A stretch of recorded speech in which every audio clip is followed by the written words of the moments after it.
Hello again, I'm Rodney Reynolds from 3dgameman.com and welcome to another video review. Today I'm looking at the Cooler Master Storm Trooper full tower case. This thing is humongous and the box is even bigger. I will definitely be opening this from the bottom. The box itself does look quite nice with all kinds of pictures of the product on it, as well as lots of features and specifications. So let me open this up and let's have a closer look. Kind of your typical case packaging material with styrofoam on either end, but the case itself is in a nice soft foam bag. Now let me take it out of this and let's have a closer look. Included is a user's manual. On a few of the shiny parts like here and at the bottom they've got protective plastic. I'll remove that and get on with the video review. This is a full tower case and as you can see the styling is pretty aggressive, although it's not completely over the top. Pretty close to it though. But I still like the looks on this. At the top, as you can see, there is lots of ventilation, some mesh, and underneath it, there's a 200mm exhaust fan. It also comes with a very attractive and strong handle. It would have to be to lift this case since it's so very, very heavy. The power button you can't miss because it's massive. Here's the reset button. You can also increase or decrease the speed of the fans, as well as turning off the LEDs on the fan. Speaking of LEDs, there's more LEDs right here. Also here, this one's for power and this one for hard drive activity.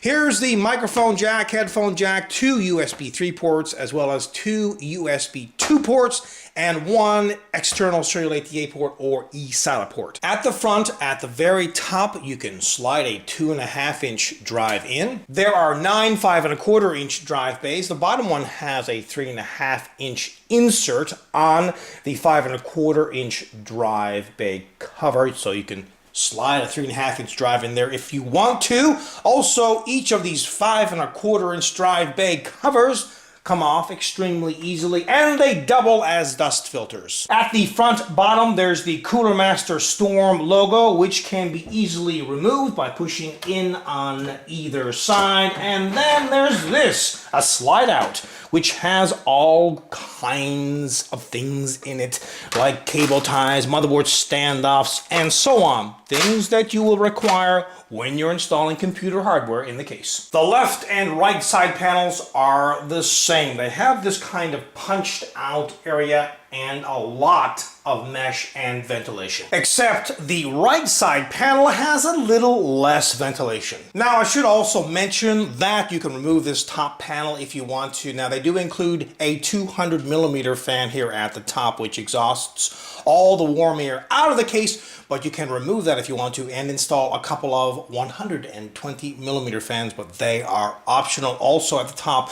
is a removable dust filter. As well, at the back of the case, at the very top here, they include 3 rubber ground-mounted holes, 4 water cooling tubes and or cables to pass through. Here's where the motherboard's I/O shield plate gets installed. They also include another fan here at the back. This one exhausts warm air as well. And they include 8 plus 1, 9 expansion slots. And by the way, all of these are ventilated. At the bottom is where a standard ATX power supply gets installed, and they include 4 thumb screws, 2 on each side panel. I found this box inside of the case and it's full of plastic drive rails. As you can see, the interior of this case is black and there's lots of room to work on the inside, but unfortunately the motherboard tray is not removable.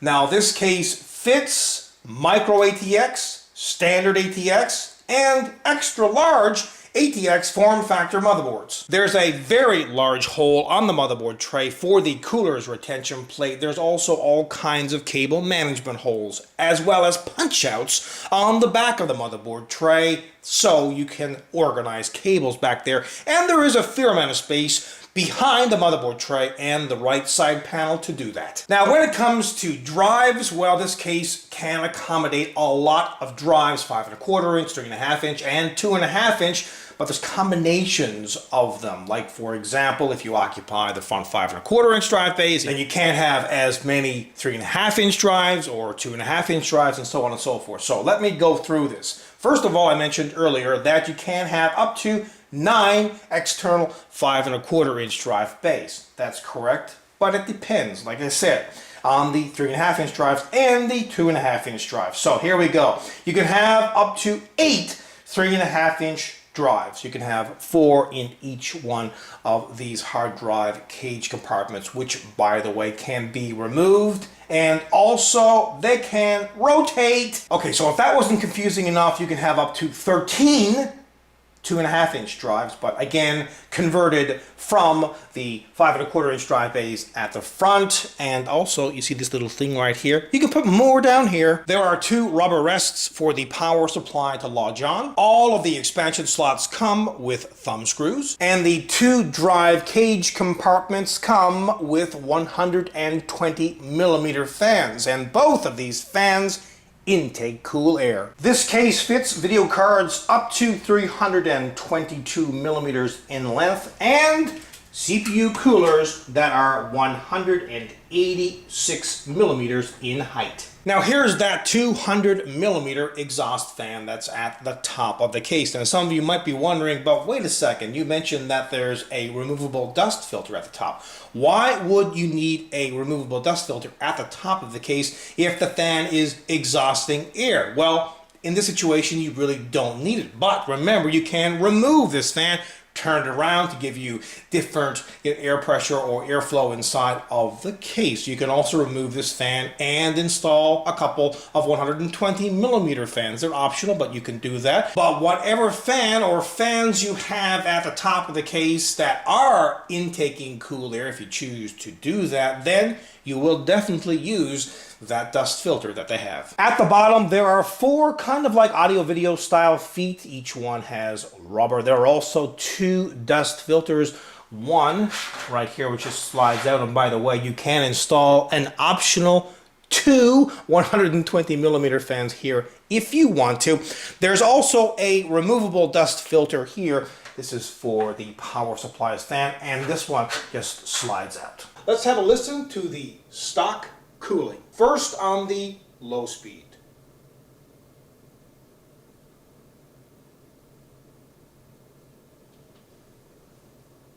And now I'll increase them to the high speed.